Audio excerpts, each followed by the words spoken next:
రొంపిచెర్ల మండలం ఇప్పర్లేటి గ్రామంలో మరి ఎంపీ శ్రీ దేవరాయలు గారు, అదేవిధంగా ఉమ్మడి అభ్యర్థిగా అరవింద్ బాబు, అదేవిధంగా జనసేన బీజేపీ నాయకులందరూ కూడా ఇవాళ పాదయాత్ర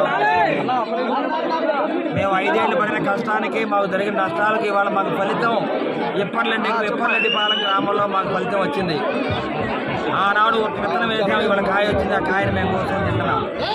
మన 10 ఏళ్ళుగా వైసీపీకి అండగా ఉన్న సీనియర్ నాయకులు నాగేశ్వర రెడ్డి గారు, అదేవిధంగా ఇంకా చాలామంది నాయకులు, పెద్ద పోస్టులో ఉన్న వైసీపీ నాయకులందరూ కూడా వైసీపీ నుంచి టీడీపీలో చేరడం జరిగింది. చాలా సంతోషంగా ఉంది. మేమందరూ కూడా ఈ ప్రజాస్వామ్యాన్ని కాపాడడానికి గ్రామాల్లో గ్రామ స్వరాజ్యం రావాలంటే మంచి నాయకులు రావాలని కోరుకున్నాము. అటువంటి కార్యక్రమాలు ఇవాళ నాగేశ్వర రెడ్డి మండల పార్టీ నాయకులు మన పార్టీ చేరినందుకు చాలా సంతోషంగా ఉంది.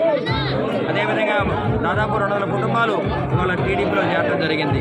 టీడీపీ, జనసేన, బీజేపీ ఉమ్మడి ప్రభుత్వాన్ని ఏర్పాటు చేయబోతున్నాం కాబట్టి ప్రజలందరూ కూడా సంతోషంగా, ధైర్యంగా మన పార్టీలో రావడం జరుగుతుంది. ఎవరైతే పార్టీలోకి వస్తున్నారో వైసీపీ నుంచి వాళ్ళందరూ కూడా ఎమ్మెల్యే గోపిరెడ్డి పార్టీని భయపెడుతున్నాడు. రాజకీయంగా మీ అంతు చేస్తామని చెప్పి కామెంట్ చేస్తున్నాడు ఎమ్మెల్యే గోపిరెడ్డి శ్రీనివాసరెడ్డి గారు. ఈ విధంగా భయపడడం వల్ల ప్రజలు ఇంకా తెచ్చిపోతారు. ఒక ఆటంబాంబులాగా పేలినట్టుగా వాళ్ళందరూ కూడా టీడీపీ ఓట్లాడడానికి సిద్ధంగా ఉన్నారు. కాబట్టి వీటన్నిటి కూడా కారణం నువ్వు చేసే అవినీతి, నువ్వు చేసే దుర్మార్గాలు, నువ్వు సంపాదించిన అక్రమాస్తులు ఇవన్నీ కూడా బయట పెట్టడం జరిగింది. ఎక్కడ చూసినా కానీ గంజాయి మాఫియా, గుట్కా మాఫియా అన్ని నువ్వే చేస్తున్నావు. అటువంటి పరిస్థితుల్లో ఇటువంటి నాయకుడు మనకొద్దు. ఎమ్మెల్యే గోపిరెడ్డి శ్రీనివాసరెడ్డిని పతనం చూద్దామని చెప్పి ప్రజలు కూడా కోరుకుంటున్నారు. ఎవరైతే వైసీపీలో పనిచేశారో, ఎవరైతే వైసీపీలో ఎమ్మెల్యే గోపిరెడ్డిని గెలిపించారో వాళ్ళందరూ కూడా పార్టీకి దూరమయ్యారు. వాళ్ళు టీడీపీలో చేరి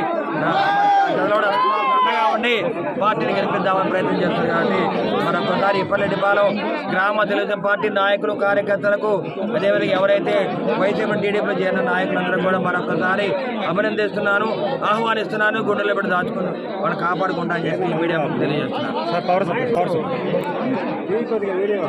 ఇవాళ వైసీపీ ప్రభుత్వం పడిపోయినా కానీ, ఎలక్షన్ షెడ్యూల్ వచ్చినా కానీ అధికారులు ఎమ్మెల్యే గోపిరెడ్డి శ్రీనివాసరెడ్డి చెప్పినట్టే నటిస్తూ ఉన్నారు.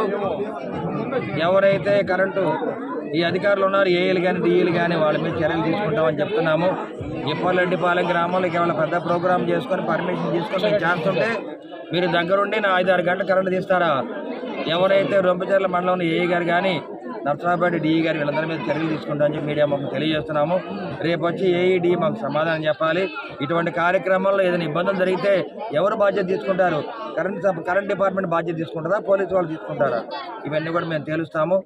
మా టీడీపీ కార్యకర్తలు, నాయకుల మీద ఎటువంటి చర్యలు తీసుకోవడానికి ప్రయత్నం చేసినా కానీ వైసీపీ నాయకులు, కార్యకర్తలకు మేము ఇదే హెచ్చరిస్తున్నాము. ఎవరు కూడా ఊరుకోము. మీ సంగతి అంతు చేల్చేదాకా మేము నిద్రపోవని చెప్పి మీడియా మాకు తెలియజేస్తున్నాం.